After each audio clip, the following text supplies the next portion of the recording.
Hey guys, welcome back to my channel. In today's video I'll show you how you can log into your YONO SBI online banking account using your internet banking ID. So first of all, you need to download the YONO SBI banking and lifestyle. So this is the official app of YONO SBI, either from your Play Store or App Store. As you can see, I have already downloaded the app. So once downloaded, open your app.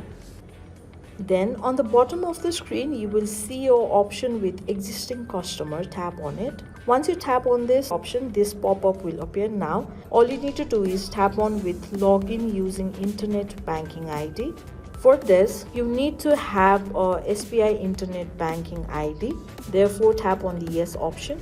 Now, to log in using your internet banking ID, enter your username in the first box here. Then enter your password in the second box. And afterwards, if you have a referral code, that's an optional part. And then afterwards, when you have filled all the details, tap on the submit button, which is on the bottom of the screen, and that's how you can log into your YONO SBI using the internet banking ID. So this much for today. I hope this video was helpful for you. If you like the video, please give it a thumbs up and don't forget to subscribe, and I will see you soon.